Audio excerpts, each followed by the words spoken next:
সন্তান যখন কান্না শুরু করে মা সহ্য করতে পারে? পারে না। আবার সন্তান যখন কান্না করে আপনি নানির কোলে দেন থামবে, দাদির কোলে দিলে থামবে না, নানির কোলে দিলেও থামবে না, কিন্তু মায়ের কোলে দেন থেমে যাবে, ঠিক কিনা? কেন? সন্তান কি মায়ের, বাচ্চাটা কি মায়ের চিনে? 3 মাসের বাচ্চা, সে কি মাকে চিনে? তার মাকে নানিকে চিনে? চিনে না। কিন্তু তবুও মায়ের কোলে দিলে তার কান্না থেমে যায়, নানির কোলে দিলে কান্না বেড়ে যায়, দাদি যখন কোলে নেয় কান্না বেড়ে যায়, কিন্তু সন্তানটাকে মায়ের কোলে দিলে সঙ্গে সঙ্গে কান্না থেমে যায়। ভালোবাসা দান করলেন কে? এটা হলো আল্লাহর দান। তাহলে এই যে ভালোবাসা, মানুষের প্রতি মানুষের ভালোবাসা, ভাইয়ের প্রতি ভাইয়ের ভালোবাসা, স্বামী স্ত্রীর ভালোবাসা, পাড়াপতি প্রতিবেশী আত্মীয় স্বজনের প্রতি ভালোবাসা, এটা হলো আমাদের 1 ভাগ ভালোবাসার ছিটে ফুটে। তাহলে আপনি কি কল্পনা করে দেখেছেন কখনো আমাদের 1 ভাগ ভালোবাসা যদি এত বেশি হয়, তাহলে যে রবের নিকট 99 ভাগ ভালোবাসা বেশি, তার নিকট কতটুকু ভালোবাসা হবে? ونشهد أن سيدنا وسندنا وحبيبنا وحبيب ربنا ومولانا محمدا عبده ورسوله أرسله بالحق بشيرا ونذيرا وداعيا إلى الله بإذنه وسراجا وقمرا منيرا أما بعد فقد قال الله تعالى في كلامه المجيد وفي فرقانه الحميد أعوذ بالله من الشيطان الرجيم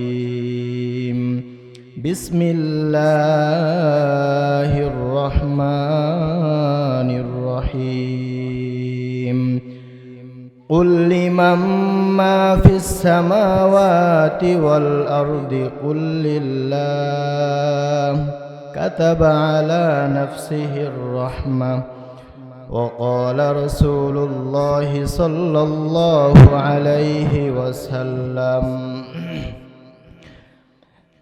إذا تقرب العبد مني شبرا تقربت منه ذراعا أو كما قال عليه الصلاة والسلام وقال تعالى في شان حبيبه ومحبوبه ومعشوقه مخبرا وآمرا إن الله وملائكته يصلون على النبي يا أيها الذين آمنوا صلوا عليه وسلموا تسليما সকলে দুরূদ ইব্রাহিম পড়ি আল্লাহুম্মা সাল্লি আলা মুহাম্মাদ ওয়া আলা আলি মুহাম্মাদ কামা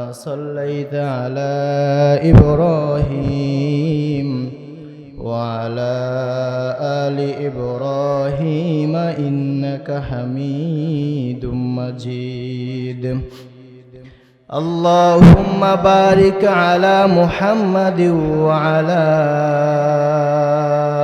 آل محمد كما باركت على إبراهيم وعلى آل إبراهيم إنك حميد مجيد সকলে একটু মহব্বতের সাথে জিকির করি লা ইলাহা ইল্লাল্লাহ لا إله إلا الله لا إله إلا الله لا إله إلا الله لا إله إلا الله একটু মোহাব্বতের সাথে জিকির করি একটু জোরে জোরে।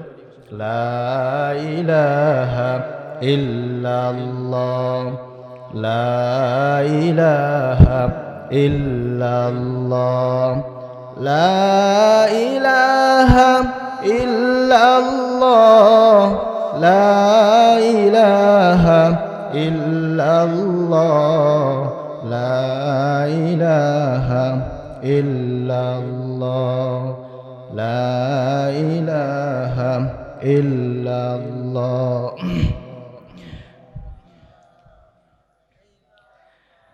যার দিলে আছে আল্লাহর ভয়, আল্লাহ আল্লাহ সব সময়।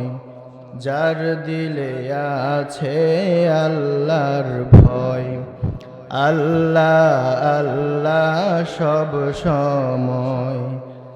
আহার নিদ্রাম ভালো লাগে না, ভালো লাগে শুধু ইল্লাল্লাহ, লা ইলাহা ইল্লাল্লাহ, লা ইলাহা ইল্লাল্লাহ, লা ইলাহা ইল্লাল্লাহ, মুহাম্মাদুর রাসূলুল্লাহ সাল্লাল্লাহু আলাইহি ওয়াসাল্লাম। আলহামদুলিল্লাহ, ব্রাহ্মণগাঁও আদর্শপাড়া জামে মসজিদের উদ্যোগে 10তম বার্ষিক তাফসিরুল কোরআন মাহফিলের সম্মানিত সভাপতি সাহেব, উদ্বোধক সাহেব, প্রধান অতিথি, বিশেষ অতিথি, প্রধান বক্তা, বিশেষ বক্তা, কোরআন তেলাওয়াত যারা করেছেন, বিশেষ আকর্ষণ মাহফিল পরিচালনায় যারা রয়েছেন, এবং আমার সামনে উপবিষ্ট দিন প্রিয়, ইসলাম প্রিয়, দিনদার, ইমানদার মুমিন মুসলমান ভাইয়েরা, বুড়া বাবারা, যুবক ভাইয়েরা, পর্দার আড়ালের মা ও বোনেরা, বিশেষ করে আপনাদের মসজিদের সভাপতি মুফতি আরিফ বিল্লাহ সাহেব এবং এই এলাকার যারা আছেন আমার চাচা হন। আমার আব্বা আওয়ার সময় ফোন দিয়ে বলছে হাসপাতালে আছে, আজকে গেছে শিলিকা টাইপে। আওয়ার সময় ফোন দিয়ে বলছে যারা আছে তোমার চাচা হয়, নাম বলছে কয়েকজনে, আমি কাউকে চিনি না। সত্যি কথা, শুধু আতাউল্লাহ কাকারে চিনি, আব্দুল কাইয়ুম কাকারে চিনি, আর সবাইরে চিনি, কিন্তু কার নাম যে কি আমি চিনি না।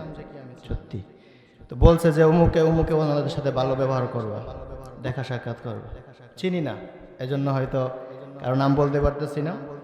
কিন্তু যারাই আছেন আমার সম্পর্কে চাচা হন, ভাই হন, সকলের প্রতি শ্রদ্ধা রেখে, ভালোবাসা রেখে আমি শুরু করছি।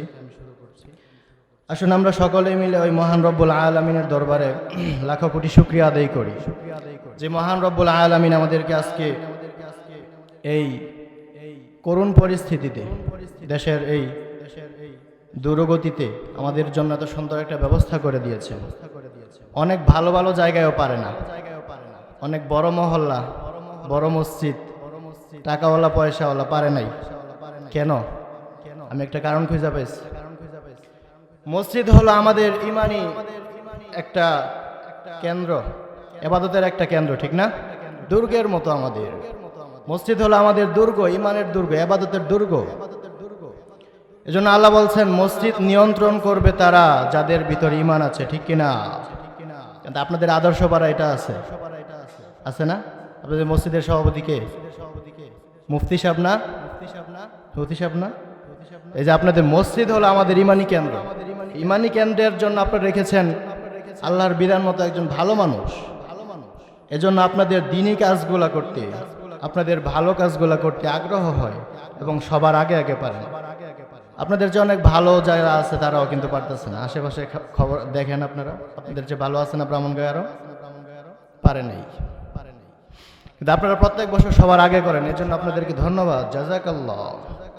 এই করুণ পরিস্থিতি আল্লাহ আমাদের জন্য সুন্দর একটা ব্যবস্থা করে দিয়েছেন, কোরআন আলোচনা করার, শোনার ব্যবস্থা করে দিয়েছেন। তো সেই মহান রব্বুল আলামিনের দরবারে সকলে জবান ছেড়ে ভক্তি ভরে আওয়াজ করে মোহাব্বতের সাথে অন্তরের অন্তঃস্থল থেকে চিল্লায় পড়ে আলহামদুলিল্লাহ। আওয়াজ করে বলেন তো, ভালো রাখার মালিক কে? কেউ যেটা পারে না পারে কে? কেউ যেটা দেখে না দেখে কে? কেউ যেটা খায় না খায় কে? আল্লাহ খায়। আল্লাহ খায় না, আল্লাহর খাবারের প্রয়োজন হয় না। হয় আল্লাহ আমাদেরকে খাওয়ান, আল্লাহ কখনো খান না।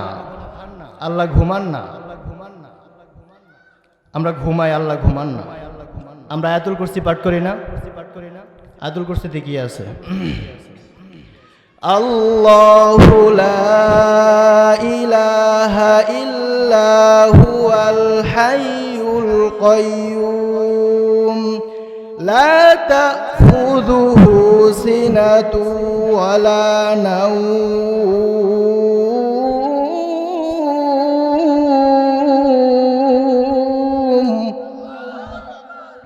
আল্লাহ কি বলছেন? আল্লাহ ছাড়া কোনো মাবুদ নাই, তিনি হলেন একক অদ্বিতীয়। লা তাখুযুহু সিনাতু ওয়ালা নাওম, আল্লাহকে ঘুম এবং তন্দ্রা স্পর্শ করতে পারে না। পড়েন সুবহানাল্লাহ। আল্লাহ যদি ঘুমাইতেন থাকতো পৃথিবী ধ্বংস হয়ে যেত। জন্য আল্লাহ ঘুমান না, কখনো ঘুমান নাই, কখনো ঘুমাবেন না। আল্লাহ সর্বদাই জাগ্রত থাকবেন। এজন্য আল্লাহ যেহেতু ঘুমান না, আমাদেরকে নিয়ন্ত্রণ করেন, আমরা ঘুমাই। আপনাদেরকে একটু মজার গল্প শোনাবো। তার আগে আমি বলবো, এই যে যুব সমাজের উদ্যোগে সবাই ইয়াং জেনারেশন আয়োজন করলো, কিন্তু বসলো সব মুরব্বীরা, আর ইয়াং জেনারেশন গেল কোথায় বুঝলাম না আমি। আয়োজন করে কি পলাইলো নাকি যুবকরা? দোকানপাটে মনে হয় বেশি না? যারা কমিটিতে আছেন তাদেরকে অনুরোধ করব, যুবকদেরকে সাজিয়ে গুছিয়ে পাঞ্জাবি আর টুপি পরিয়ে মাহফিলে পাঠিয়ে দিন, ঠিক কিনা? তাহলে আরো সুন্দর হবে। আপনারা কষ্ট করে সাজিয়েছেন মাহফিলটা সবার আগে ব্রাহ্মণবাড়িয়ার মধ্যে, জন্য আপনাদেরকে মোবারকবাদ। কিন্তু এখন যদি মাহফিল সাজিয়ে পলান তাহলে কি হয়? সামনে এসে বসবেন পাঞ্জাবি পরে টুপি পরে, দোকানে নয় মাহফিলে এসে বসেন। যুবকেরা যারা এদিক সেদিক ঘোরাফেরা করছি, মুরব্বীরা যারা এখনো দিক সেদিক ঘোরাফেরা করছে, অতি দ্রুত মাহফিলের প্যান্ডেলে চলে আসেন। তো বলছিলাম আল্লাহ কিন্তু ঘুমায় না। মজার একটা গল্প শোনে আপনাদেরকে। এক রাজা বাদশা ছিল, বাদশার ছিল এক উজির। কি ছিল? উজির সর্বদা বাদশার দরবারে থাকতো। বাদশার দরবারে বাদশার সামনে, চোখের সামনে থাকতো, কোথাও যেত না। হঠাৎ করে উজির উধাও হয়ে গেল। বাদশা পেরেশান, উজির কোথায় গেল? উজিরকে কোথাও খুঁজে পাওয়া যায় না। এবার বাদশা খবর লাগালেন, উজিরকে খুঁজে বের করো। উজিরকে খোঁজার জন্য প্রহরী পাঠালেন। হুজুরকে খুঁজতে খুঁজতে এক গহীন জঙ্গলে গিয়ে পাওয়া গেল। সেখানে সে ইবাদত করছে আল্লাহর। পড়েন সুবহানাল্লাহ। আল্লাহর ইবাদত করছে। এখন প্রহরীরা গিয়ে তাকে ধরে আনছে বাদশার কাছে। চলো, বাদশা বলছে যাইতে। তো বাদশার আদেশ, আসতে হয়, আসছে। আসার পর বাদশা জিজ্ঞেস করলো, কি ব্যাপার? সারা জীবন আমার কাছে থাকছো, সামনে সামনে থাকছো, এখন হঠাৎ করে উধাও হয়ে গেল কেন? কি হয়েছে? এবার উজির জবাব দেয়, বাদশা মহোদয়, সারা জীবন আপনার দরবারে থেকেছি, আপনার কাছে খেয়েছি, আপনার কাছে উঠা বসা করেছি, কিন্তু আমি আপনার কাছে যা পেয়েছি তার চেয়েও অনেক বেশি পেয়েছি একজন মালিকের কাছে। আপনার কাছে যা পাই নাই, আপনার কাছে যা দেখি নাই, সেগুলো আমি অন্য এক মালিকের কাছে পেয়েছি, দেখেছি। আপনার চাইতে আরো 1000 কোটি গুণ শক্তিশালী। পড়েন সুবহানাল্লাহ। বাদশা জিজ্ঞাসা করলেন, সে কে? তার কাছে গিয়ে তুমি কি পেয়েছো? এমন কি পেয়েছো যেটা আমার কাছে পাও নাই? এবার উজির জবাব করলো, বাদশা মহোদয়, আমি আপনার কাছে যখন থাকতাম তখন আমি এমন কিছু পাই নাই যেগুলো আমি অন্য মালিকের কাছে গিয়ে পেয়েছি। এমন জিনিস হলো 5টা। কয়টা? আজ করে বলেন, কয়টা? আপনার কাছে পাই নাই, আমি অন্য মালিকের কাছে গিয়ে, আপনার সাথে ভালো মালিকের কাছে গিয়ে পেয়েছি 5টা। কয়টা? 1 নাম্বার, আমি যখন আপনার দরবারে থাকতাম, আপনি যখন রাজ দরবারে প্রবেশ করতেন তখন আমাদেরকে দাঁড়িয়ে যেতে হতো। কি করতে হতো? বাদশা যখন প্রবেশ করে তখন দাঁড়াতে হয় না? যারা রাজ দরবারে থাকে সবাইকে দাঁড়িয়ে থাকতে হয়। প্রধানমন্ত্রী যখন প্রবেশ করে দাঁড়িয়ে থাকতে হয়। তার বসার আগে কেউ বসতে পারে না, আদেশ করার আগে কেউ বসতে পারে না। বাদশা মহোদয়, আপনার কাছে যখন ছিলাম তখন দাঁড়িয়ে থাকতে হতো আপনি প্রবেশ করলে, কিন্তু আমি এমন এক মালিকের সন্ধান পেয়েছি যে মালিক আমাকে নামাজের মধ্যে বসার সুযোগ করে দিয়েছে। সুবহানাল্লাহ পড়বেন না? আমরা নামাজের ভিতরে বসি না, দাঁড়াই, রুকু করি, সিজদা করি, আবার বসি। আল্লাহর সামনে যে আল্লাহ বসার সুযোগ করে দিয়েছে। যারা দাঁড়িয়ে নামাজ পড়তে না পারে তারা কি করে? বসে পড়ে। পড়ে না? আমরা যে নামাজ পড়ি কার সামনে দাঁড়াই? আল্লাহর সামনে দাঁড়াই না? আল্লাহ আমাদেরকে বসার সুযোগ করে দিয়েছে। দাঁড়াতে না পারলে বসো, বসতে না পারলে শুয়ে নামাজ পড়ো। কত সুন্দর করে দিয়েছেন আল্লাহ। আর আপনার সামনে দাঁড়িয়ে থাকতে হয়, এজন্য আমি ওই মালিকের কাছে চলে গিয়েছি। 2 নাম্বার, আপনি যখন খাওয়া দাওয়া করেন, খান, তখন আমরা খেতে পারি না, আমাদেরকে আশেপাশে বসে চেয়ে থাকতে হয়। কি করতে হয়? প্রধানমন্ত্রী যখন খায় তখন আর কেউ খাইতে পারে? চেয়ে থাকতে হয় না খাবারের দিকে? খাবার শেষ হলে যেগুলো বেশি হবে সেগুলো বাকিদেরকে খেতে হয়। আপনার দরবারে যখন ছিলাম আপনি খাওয়া দাওয়া করতেন, আপনি খাওয়ার সময় আমরা চেয়ে থাকতাম, খেতে পারতাম না, মন চাইলো না। আপনার খাওয়া শেষ হলে বেশি হলে খাও, না হলে নাই। কিন্তু আমি এমন এক মালিকের সন্ধান পেয়েছি, যেই মালিক নিজে তো খায় না, কখনোই খায় না, বরং সকল বান্দার রিজিকের ব্যবস্থা তিনি করে দেয়। সুবহানাল্লাহ পড়েন। আল্লাহ রিজিকের ব্যবস্থা করে না? মা মিন দাব্বাতিন ইল্লা আলাল্লাহি রিজকুহা ওয়া ইয়ালামু মুস্তাকাররাহা। পৃথিবীর উপর, জমিনের উপর এমন কোন প্রাণী নাই যা রিজিকের দায়িত্ব আল্লাহ নেন নাই। আল্লাহু আকবার। সকল প্রাণীর রিজিকের দায়িত্ব আল্লাহর হাতে। আপনি পেরেশান করলেও রিজিক দিবে, না করলেও আল্লাহ রিজিক দিবে। বিশ্বনবী বলেন, তোমরা পাখির মতো আল্লাহকে ভরসা করো। পাখি যেভাবে খালি পেটে সকালে ঘর থেকে বেরিয়ে যায়, আবার সন্ধ্যাবেলা ভরা পেটে ফিরে আসে। রাত্রেবেলা কি সে পরিকল্পনা করেছিল? হ্যাঁ, কি করবে সারাদিন, কোথায় কাজ করবে, কিছু চিন্তা করে নাই। তার পেট ভরে আল্লাহ তাকে বাসায় ফিরিয়ে দিয়েছে।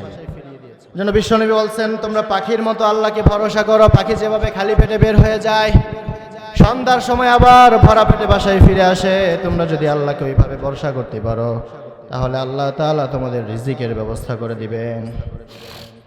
ওয়ামাই ইয়াত্তাকিল্লাহ ইয়ারযুকুহু মিন হাইথু লা ইয়াহতাসিব। আল্লাহ বলে, যারা আল্লাহকে ভয় করে, ওয়ামাই ইয়াত্তাকিল্লাহ ইয়ারযুকুহু মিন হাইথু লা ইয়াহতাসিব, আল্লাহ তাদের রিজিকের ব্যবস্থা করে দিবে এমন জায়গা থেকে তারা কল্পনাও করতে পারবে না। সুবহানাল্লাহ বলেন। কল্পনার বাহির থেকে তাদের রিজিকের ব্যবস্থা করে দিবে। সে ভাবতেও পারবে না কোত্থেকে আসলো এত রিজিক। এত সুন্দর চাকরি, চাকরির জন্য দৌড়াইতেছি কত বছর ধরে, হঠাৎ করে এত সুন্দর চাকরি কোত্থেকে আসলো? বিবাহের জন্য দৌড়াইতেছি, মেয়ে পাই না, ছেলে পাই না, হঠাৎ করে এত ভালো পাত্র কোত্থেকে আসলো? তাকওয়া। আপনার ভিতরে যখন আল্লাহর ভয় থাকবে, তখন আল্লাহ এগুলো ব্যবস্থা করে দিবে। তো বলছিলাম ওই যে উজির বলতেছে 2 নাম্বার গেল। 3 নাম্বার হলো বাদশা মহোদয়, আপনি যখন ঘুমান তখন আমরা কেউ ঘুমাইতে পারি না, আমাদেরকে পাহারা দিতে হয়। আপনাকে কোনো মশা মাছি ডিস্টার্ব করে কিনা, আপনার শত্রুরা আপনার উপর আক্রমণ করে কিনা, চুরি করে কিছু নিয়ে যায় কিনা আপনার প্রাসাদ থেকে, এজন্য আপনি ঘুমালে পাহারা দিতে হয়, আমরা ঘুমাতে পারি না। কিন্তু আমি এমন এক মালিকের সন্ধান পেয়েছি, যেই মালিক কখনো ঘুমায় না। লা তাখুযুহু সিনাতু ওয়ালা নাওম, যাকে তন্দ্রা এবং নিদ্রা, ঘুম, তাকে কিছু স্পর্শ করতে পারে না, তিনি কখনো ঘুমান না। বরং বান্দা যখন ঘুমায় তখন তিনি জাগ্রত থেকে গোটা বিশ্বকে নিয়ন্ত্রণ করে একাই। সুবহানাল্লাহ বলেন। 4 নাম্বার বাদশা মহোদয়, এই যে গেল ঘুমের কথা। তা দুনিয়ার মালিকরা যখন ঘুমায় তখন কর্মচারীরা কি করে? পাহারা দেয়, তাই না? আল্লাহকেই পাহারা দিতে হয়? আল্লাহকে পাহারা দেওয়ার কোনো প্রয়োজন নাই, আল্লাহ বান্দাকে পাহারা দেয়। বান্দার আল্লাহকে পাহারা দেওয়ার কোনো প্রয়োজন নাই। 4 নাম্বার বাদশা মহোদয়, আপনার দরবারে যখন থাকি তখন ভয়ে ভয়ে থাকতে হয়, কখন জানি আপনার সাথে বেয়াদবি হয়ে যায়, কখন জানি কোন কথায় আপনি কষ্ট পেয়ে বসেন, কোন কাজে জানি আপনি রাগ করে বসেন, আর আমার কল্লা চলে যায়। এজন্য ভয়ে থাকি সর্বক্ষণ। প্রধানমন্ত্রীর সামনে বেয়াদবি করলে কি অবস্থা হয়? সংসদ ভবনে যদি কেউ প্যাঁচ লাগায় কথায় কি হয়? সমস্যা হয় না? কিছুদিন আগে নরসিংদীর এক এমপি প্যাঁচ লাগাইছিল না? সে বলবে যে মাননীয় স্পিকার আমার একটা ব্রিজ লাগবে। সে বারবার বলতেছিল মাননীয় ব্রিজ আমার একটা স্পিকার লাগবে। তাকে বারবার সংকেত দেওয়া হচ্ছে, তুমি ঠিক করে বলো, ঠিক করে বলো, কিন্তু তার মাথায় আসছিল না। তো তাকে ওইখান থেকে বরখাস্ত করা হয়েছিল। তো প্রধানমন্ত্রীর দরবারে, সংসদ ভবনে যদি কেউ কথায় প্যাঁচ লাগায় তাহলে তার শাস্তি হয়। মন্ত্রী বলে, আমি তো ভয়ে থাকতাম সর্বক্ষণ, কখন জানি আমার কথায় প্যাঁচ লেগে যায়, কখন জানি আমার হাঁটা চলায় প্যাঁচ লেগে যায়, আর আপনি রাগ করেন আর আমার কল্লা চলে যায়, এজন্য সর্বক্ষণ আমি ভয়ে থাকতাম। কিন্তু এখন আমি এমন এক মালিকের সন্ধান পেয়েছি, এখন এমন এক মাবুদের সন্ধান পেয়েছি, যে মাবুদের সামনে অন্যায় করলে, অপরাধ করলে, সে অন্যায় অপরাধ যদি সমুদ্রের ফেনা পরিমাণ হয়ে যায়, তো তবুও তিনি ক্ষমা করার ঘোষণা দিয়েছেন। সুবহানাল্লাহ পড়ে। আল্লাহ ঘোষণা দেন নাই, তোমাদের অপরাধ অন্যায় যদি সমুদ্রের ফেনা পরিমাণ হয়ে যায়, আমার কাছে ক্ষমা চাও, আমি ক্ষমা করে দিব। লা তাইআসু মির রাউহিল্লাহ,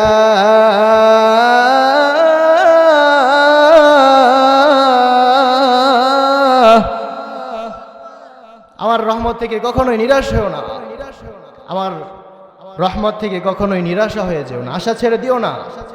আমি যে কোনো সময় যে কোনো মুহূর্তে তোমাকে কবুল করে নিতে পারি। বলেন সুবহানাল্লাহ। এজন্য আল্লাহর কাছে ক্ষমা চাওয়ার দরকার আছে না নাই? আপনি যত অপরাধ করেছেন, অন্যায় করেছেন, সব কিছু আল্লাহ ক্ষমা করে দিতে পারে। আপনার ক্ষমা, আপনার অপরাধের চাইতে, আপনার অন্যায়ের চাইতে আল্লাহর রহমত 1000 কোটি গুণ বেশি। এজন্য তো বিশ্বনবী বলেন, রাত যত গভীর হয় মানুষের দুয়ারগুলো বন্ধ হয়ে যায়, দরজা জানালা বন্ধ হয়ে যায়, বাজারের দোকানপাট বন্ধ হয়ে যায়, শপিং মলগুলো টাস টাস করে বন্ধ হতে থাকে। কিন্তু রাত যত গভীর হয় আল্লাহর রহমতের দরজাগুলো তত ঠাস ঠাস করে খুলে যায়। সুবহানাল্লাহ পড়বেন না? এজন্য নিরাশ হওয়া যাবে আল্লাহর রহমত থেকে। আবার গুনাহ করার সময় এই আশা করা যাবে না যে গুনাহ করি আল্লাহ তো ক্ষমা করে দিবেন না। আপনি যেই গুনাহ করেছেন সেটার জন্য আশা রাখেন আপনাকে আল্লাহ ক্ষমা করে দিতে পারে। আল্লাহর রহমত ভালোবাসার কোনো শেষ নাই। আসুন আল্লাহর রহমত সম্পর্কে একটু আলোচনা শুনি কোরআন থেকে। পবিত্র কোরআনের 6 নম্বর সূরা সূরাতুল আনআমের 12 নম্বর আয়াত আল্লাহ কি বলেন? বিশ্বনবীকে আল্লাহ বলেন, তুমি মানুষদেরকে জিজ্ঞাসা করো, উল্লি মাম্মা ফিস সামাওয়াতি ওয়াল আরদ, আসমান এবং জমিনের মালিকানা কার? আল্লাহ প্রশ্ন করেছেন মানুষকে, আপনারা কি উত্তর দিতে পারবেন? আসমান এবং জমিনের মালিকানা কার? বলেন না, আসমান এবং জমিনের মালিক কে? আল্লাহ বিশ্বনবীকে বলছেন মানুষকে জিজ্ঞাসা করো, উল্লি মাম্মা ফিস সামাওয়াতি ওয়াল আরদ, আসমান এবং জমিনের মালিকানা কার? এবার আল্লাহ উত্তর দেয় নিজেই, কুল লিল্লাহ, তুমি বলে দাও আসমান এবং জমিনের মালিকানা হলো আল্লাহ। সুবহানাল্লাহ পড়েন। তারপর আল্লাহ বলেন, কাতাবা আলা নাফসিহির রাহমাহ, আল্লাহ নিজের উপর রহমত করাকে, দয়া করাকে, ভালোবাসা করাকে নিজের উপর কর্তব্য করে নিয়েছেন। আল্লাহু আকবার। ভালোবাসা করাকে আল্লাহ কর্তব্য করে নিয়েছেন, ভালোবাসা নিজের উপর কর্তব্য করেছেন। রহমত করাকে, বান্দার উপর তিনি রহমত করবেন, ভালোবাসবেন বান্দাকে, এটা তিনি নিজের উপর আবশ্যক করে নিয়েছেন।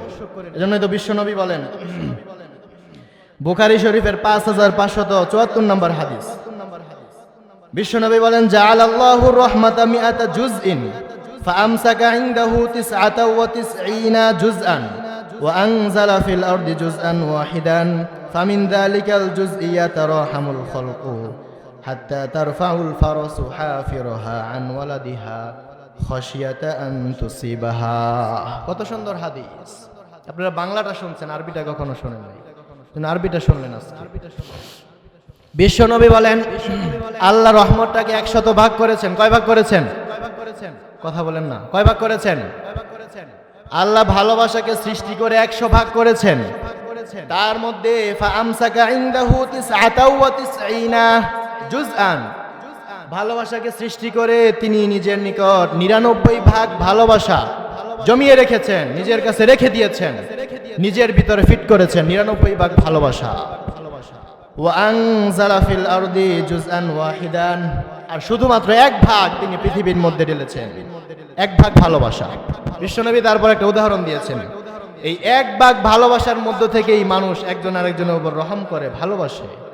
একটা দৃষ্টান্ত দিয়েছেন বিশ্বনবী, কত সুন্দর। তোমরা কি দেখো না, ঘোড়া তার পাটাকে তার বাচ্চা থেকে উঠিয়ে নেয় এই ভয়ে যে তার বাচ্চাটা ব্যথা পাবে। সুবহানাল্লাহ বলেন। দেখেন নাই আপনারা, গরু ছাগল তার বাচ্চা ব্যথা পাবে এই জন্য পা সরিয়ে নেয়, পাড়া লাগলে সরায় না। মুরগি যখন বাচ্চা দেয় তখন কি অবস্থা হয় মুরগির? মানুষ ভয় পায় না মুরগিরে? কেন? বাচ্চার প্রতি ভালোবাসা, মায়া, দয়া। বিশ্বনবী ঘোড়ার উদাহরণ দিয়ে বুঝালেন কেন? অন্য কোনো উদাহরণ দিতে পারলেন না, মানুষের উদাহরণটা দিতে পারলেন না। ঘোড়ার উদাহরণ দিয়েছেন এই জন্য, প্রাণী জগতের ভালোবাসা মানুষের চাইতে আরো নিচে, প্রাণী জগতের চাইতে মানুষের ভালোবাসা আরেকটু উপরে, সবচাইতে নিচের ভালোবাসা দিয়ে তিনি বুঝালেন প্রাণীর মধ্যে যদি এত ভালোবাসা থাকে তাহলে মানুষের মধ্যে আরেকটু বেশি না? সন্তানের প্রতি মায়ের ভালোবাসা কতটুকু? সন্তান যখন কান্না শুরু করে মা সহ্য করতে পারে? পারে না।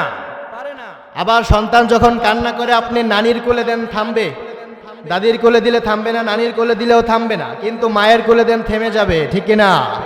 কেন? সন্তান কি মায়ের, বাচ্চাটা কি মায়ের চিনে? 3 মাসের বাচ্চা, সে কি মাকে চিনে? তার মাকে নানিকে চিনে? চিনে না, কিন্তু তবুও মায়ের কোলে দিলে তার কান্না থেমে যায়, নানির কোলে দিলে কান্না বেড়ে যায়, দাদি যখন কোলে নেয় কান্না বেড়ে যায়, কিন্তু সন্তানটাকে মায়ের কোলে দিলে সঙ্গে সঙ্গে কান্না থেমে যায়। ভালোবাসা দান করলেন কে? এটা হলো আল্লাহর দান। তাহলে এই যে ভালোবাসা, মানুষের প্রতি মানুষের ভালোবাসা, ভাইয়ের প্রতি ভাইয়ের ভালোবাসা, স্বামী স্ত্রীর ভালোবাসা, পাড়াপতি প্রতিবেশী আত্মীয় স্বজনের প্রতি ভালোবাসা, এটা হলো আমাদের 1 ভাগ ভালোবাসার ছিটে ফুটে। তাহলে আপনি কি কল্পনা করে দেখেছেন কখনো আমাদের 1 ভাগ ভালোবাসা যদি এত বেশি হয়, তাহলে যে রবের নিকট 99 ভাগ ভালোবাসা বেশি, তার নিকট কতটুকু ভালোবাসা হবে? এজন্য আল্লাহ বলছেন, লা তাকনাতু মির রাহমাতিল্লাহ, আমার রহমত থেকে কখনোই নিরাশ হয়ে যেও না। নিরাশ হওয়া যাবে?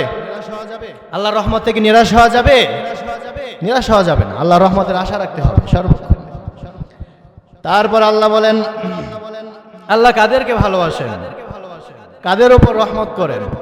যারা আল্লাহর কথা শুনবে, যারা আল্লাহর কথা মতো চলবে, যারা আল্লাহর ইবাদতগুলো করবে, হুকুমগুলো মানবে, নিষেধ থেকে বিরত থাকবে, আল্লাহকে তাদেরকেই ভালোবাসবেন, ঠিক না? পবিত্র কোরআনের আল্লাহ কয়েক জায়গায় বলছেন কাদেরকে ভালোবাসেন, সেটা বিশ্ববাসীকে জানিয়ে দিয়েছেন। আসুন আমরা আজকে জেনে নিব আল্লাহ কাদেরকে ভালোবাসেন। পবিত্র কোরআনের 3 নম্বর সূরা সূরাতুল আল ইমরান 146 নম্বর আয়াতে আল্লাহ বলেন, ওয়াকাইয়িম মিন নাবিয়্যিন ক্বাতালা মাআহু রিব্বিয়ুনা কাসীর ফামা ওয়াহানু লিমা আসাবাহুম ফি সাবিলিল্লাহি ওয়ামা দু'ফু ওয়ামা ইসতাকানু ওয়াল্লাহু ইউহিব্বুস সাবিরিন।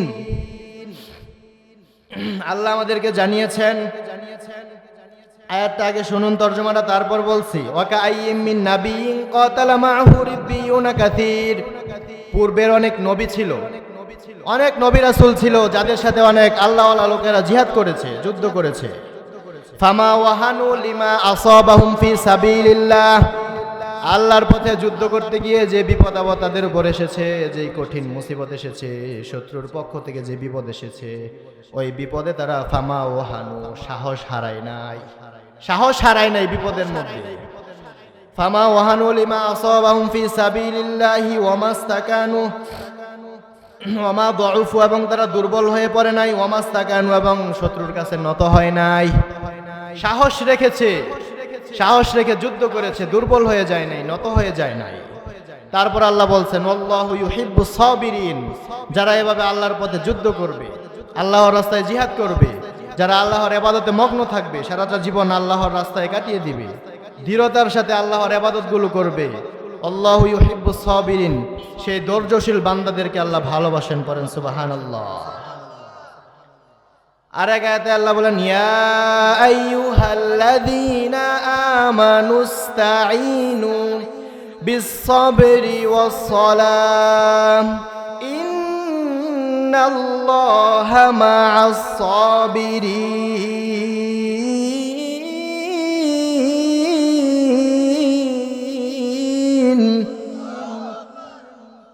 কি বলছে আল্লাহ? ধৈর্য যে কত বড় গুণ আপনি বুঝবেন তখন যখন আপনার ভিতরে ধৈর্য আসবে। স্ত্রী আপনার সাথে ঝগড়া করে, আপনি যান মারতে, কি করতে? ধৈর্য নাই। ওমর রাদিয়াল্লাহু তাআলা বলছেন, যখন তোমার স্ত্রী রেগে যাবে তখন তুমি শান্ত হয়ে যাও, কারণ নেগেটিভ পজিটিভ এক হয়ে গেলে কি হয়? ব্রাস্ট হয়ে যায়। যেন আপনিও রাগ করছেন, আপনার বিবিও রাগ করেছে, দুজনে যদি রাগারাগি শুরু করে দেন তাহলে ঝগড়াঝাটির এক পর্যায়ে বিশাল ধরনের ঘটনা ঘটে যেতে পারে। এজন্য যখন বিবি রাগ করবে তখন আপনার থেমে যেতে হবে, ঠিক কিনা? রাগ করা যাবে না, নিজেকে কন্ট্রোল করতে হবে। বিশ্বনবী বলছে, যারা পাগলা হাতির সাথে যুদ্ধ করে জিতে যায় সে কিন্তু মহাজ্ঞানী নয়, সে কিন্তু বীর নয়, যে মধুর বল্লার সাথে যুদ্ধ করতে গেল, সেও বীর নয়। বীর হলো সেই যে নিজের রাগের সময় নিজেকে কন্ট্রোল করতে পারলো। বলেন সুবহানাল্লাহ। শয়তান লেগে আছে যাতে মানুষ নামাজে না আসতে পারে, কষ্ট করে আসতে হবে। কেউ যদি বলে আমার নামাজে আসতে কষ্ট হয় না, সে মিথ্যা কথা বললো। সবারই কষ্ট হবে, শয়তান ধোঁকা দেয়। কিন্তু যেই ধোঁকাকে এড়িয়ে নামাজে আসতে পারলো সেই আসল মুমিন। আপনি রোজা রাখতে কষ্ট হবে, যাকাত দিতে কষ্ট হবে, কষ্ট করে সম্পদগুলো অর্জন করা, সেই সম্পদ থেকে যাকাত দিতে কষ্ট হবে। সন্তানকে মাদ্রাসায় পড়াতে কষ্ট হবে। কেন? মাদ্রাসায় পড়ালে টাকা পয়সা নাই, বেতন 10,000, 8,000, 7,000, খাবে কি, পড়বে কি, এই চিন্তায় মাদ্রাসায় দিতে কষ্ট হবে। কিন্তু আল্লাহ বলেন, এই সব কষ্ট যারা মেনে নিয়ে নিজেদের জীবনটাকে বিলীন করে দিয়ে সব কিছুতে ধৈর্য ধারণ করেছে, সব কিছু আল্লাহর জন্য মেনে নিয়েছে, সব কিছুতে কানাত অল্প তুষ্টি গ্রহণ করেছে, আল্লাহ তাদেরকে ভালোবাসে। এজন্য ধৈর্যের গুণ আমাদের ভিতরে রাখার দরকার আছে না নাই? ধৈর্যের গুণ আমাদের ভিতরে রাখতে হবে। তারপর আল্লাহ কাদেরকে ভালোবাসেন? তারপর আল্লাহ বলেন, নবীকে বলেন, ফাইদা আযামতা ফাতাওয়াক্কাল আলাল্লাহ ইন্নাল্লাহা ইউহিব্বুল মুতাওয়াক্কিলিন। আল্লাহ বিশ্বনবীকে বলেন, ফাইদা আযামতা, যখন আপনি কোনো কিছুর সিদ্ধান্ত নেন, সংকল্প করেন, ফাতাওয়াক্কাল আলাল্লাহ, তখন আপনি আল্লাহর উপর ভরসা করেন। এজন্য আমরা যে কোনো কাজ করব, যে কোনো কাজের সিদ্ধান্ত নিব, যে কোনো কাজ শুরু করব, ভরসা করব একজনের উপর। তিনি কে? আপনারা কি আমার কথা বুঝেন নাই? আমরা কাজের পূর্বে ভরসা করব কার উপর? আল্লাহ বিশ্বনবীকে বলেন, ফাতাওয়াক্কাল আলাল্লাহ, আল্লাহর উপর ভরসা করুন। আল্লাহর উপর ভরসা করলে কি ফায়দা? আল্লাহ বলেন, যারা আল্লাহর উপর ভরসা করে, ইন্নাল্লাহা ইউহিব্বুল মুতাওয়াক্কিলিন, যারা আল্লাহর উপর ভরসা করে, ইন্নাল্লাহা ইউহিব্বু, নিশ্চয়ই আল্লাহ তাদেরকে ভালোবাসে। পড়েন সুবহানাল্লাহ। এজন্য আপনি যখন আল্লাহকে ভালোবাসবেন, আল্লাহর উপর ভরসা করবেন, তখন আল্লাহ আপনাকে ভালোবাসবে। এজন্য যে কোনো কাজ শুরু করার পূর্বে টাকার উপর ভরসা করা যাবে না, ক্ষমতার উপরও ভরসা করা যাবে না। টাকা আপনাকে ধোঁকা দিয়ে পালাবে, ক্ষমতা আপনাকে ধোঁকা দিয়ে পালাবে, বন্ধু আপনাকে ধোঁকা দিয়ে পিছনে চলে যাবে। কিন্তু এমন এক মালিক রয়েছে, যে মালিকের উপর ভরসা করলে তিনি কখনো বান্দাকে ঠকায়? আল্লাহ কি ঠকাবে? বিশ্বনবী বলেন, মান তাওয়াক্কালা আলা মালিহি ফাকাদ কাল্লা, যে ব্যক্তি মালের উপর ভরসা করবে তার মাল কমে যাবে। ওমান তাওয়াক্কালা আলা সুলতানিহি ফাকাদ যাল্লা, যে ব্যক্তি তার ক্ষমতার উপর ভরসা করবে সে ব্যক্তি অপমানিত হবে। পড়েন নাউজুবিল্লাহ। ওমান তাওয়াক্কালা আলা ইলমিহি ফাকাদ যাল্লা, যে ব্যক্তি তার ইলমের উপর ভরসা করবে সে পথভ্রষ্ট হয়ে যাবে। নাউজুবিল্লাহ পড়েন। ওমান তাওয়াক্কালা আলা আকলিহি ফাকাদ ইখতাল্লা, আর যে ব্যক্তি নিজের জ্ঞান বুদ্ধির উপর ভরসা করবে তার জ্ঞান বুদ্ধি লোপ পেয়ে যাবে, কমতে থাকবে। কিন্তু ওমান তাওয়াক্কালা আলাল্লাহি ফালা কাল্লা ওয়ালা দাল্লা ওয়ালা দাল্লা ওয়ালা ইখতাল্লা। আল্লাহু আকবার। যে ব্যক্তি আল্লাহর উপর ভরসা করবে তার কিছু কমে যাবে না, সে পথভ্রষ্ট হবে না, তার কিছু লোপ পাবে না, এবং সে পথভ্রষ্ট হয়ে যাবে না। সুবহানাল্লাহ পড়েন। আল্লাহর উপর যারা ভরসা করবে তাদের কিছু কমবে? পথভ্রষ্ট হবে? তাদের কোনো কিছু লোপ পাবে? এজন্য সাবধান, ভরসা করতে হবে একজনের উপর। তিনি কে? যুবকেরা ভরসা করতে হবে কার উপর? ক্ষমতার উপর করা যাবে? টাকার উপর করা যাবে? বিদেশের উপর সব কাগজপত্র বিদেশের জন্য জমা দিয়েছে, টাকা পয়সাও জমা দিয়েছে, তবু হয় না, এরকম আছে না নাই? তাহলে আপনি কিভাবে টাকার উপর ভরসা করবেন?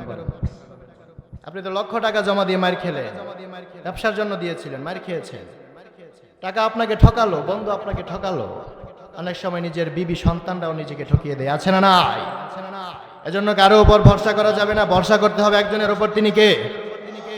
যারা আল্লাহর উপর ভালোবাসে, আল্লাহ ভরসা করে, আল্লাহ তাদেরকে ভালোবাসেন।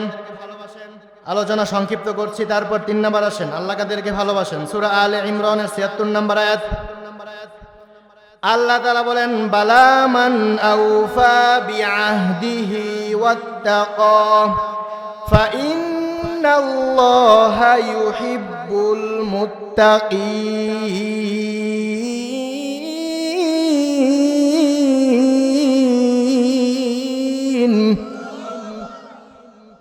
বালা মান আউফা, যারা নিজেদের ওয়াদা পূর্ণ করে, কি করে? ওয়াদা করি না আমরা, তুমি দাঁড়াও আমি আসছি 20 মিনিটের ভিতর, কিন্তু 1 ঘন্টা 20 মিনিট হয়ে যায়, তবু খবর নাই, আছে না নাই? বন্ধু 20,000 টাকা দাও, 1 সপ্তাহের ভিতরে দিয়ে দিব, বছর পেরিয়ে যায় তবুও টাকা দেওয়ার কোনো খবর আছে না নাই? এই যে যারা আল্লাহ বলেন বালামান আউফা বিআহদিহি, যারা ওয়াদা পূর্ণ করে, ওয়াত্তাকা, এবং আল্লাহকে ভয় করে, ফা ইন্নাল্লাহা ইউহিব্বুল মুত্তাকিন, জেনে রাখো নিশ্চয়ই আল্লাহ মুত্তাকিদেরকে ভালোবাসে। আল্লাহু আকবার।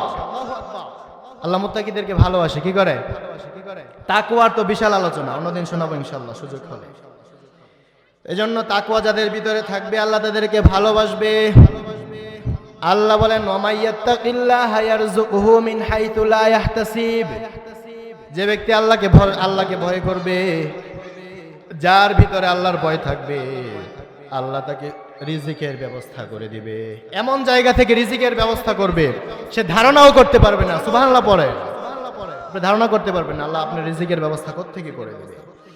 এজন্য হৃদয়ের ভিতরে ভয় রাখতে হবে একজনের, তিনি কে? আপনি যখন বাসা থেকে বের হবেন, কাজে যাবেন, ব্যবসায় যাবেন, শিক্ষা প্রতিষ্ঠানে যাবেন, গাড়ি চালাতে বের হবেন, অথবা মাছ মারতে নদীতে যাবেন, সব সময় আল্লাহর ভয় হৃদয়ে রাখতে হবে। কখন জানি মৃত্যু এসে যায়, আমার মৃত্যুটা যদি হারাম হালতে হয়ে যায়, কোনো নাপাক অবস্থায় হয়ে যায়, তাহলে আমার কবরের অবস্থা কি হবে? সারাক্ষণ হৃদয়ের ভিতরে মরণের কথা স্মরণ রাখতে হবে। বিশ্বনবী বলছেন, যারা দৈনিক 20 বার মৃত্যুকে স্মরণ করবে, ওই দিন যদি তার মৃত্যু হয়ে যায়, তাহলে আল্লাহ তাকে শহীদি মর্তবা লাভ করে দিবেন। সুবহানাল্লাহ পড়ে। তার একটা দোয়া আছে, দৈনিক 20 বার কমপক্ষে এই দোয়াটা পাঠ করবেন। আল্লাহুম্মা রযুকনি শাহাদাতান ফি সাবিলিক ওয়াজআল মাউতি বিবালাদি রাসূলিক।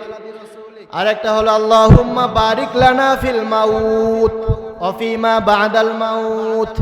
আল্লাহ আমার মৃত্যুটা, আল্লাহুম্মা বারিক লানা ফিল মাউত, আল্লাহ আমার মৃত্যুর মধ্যে তুমি বরকত দান করো, বলেন আমিন।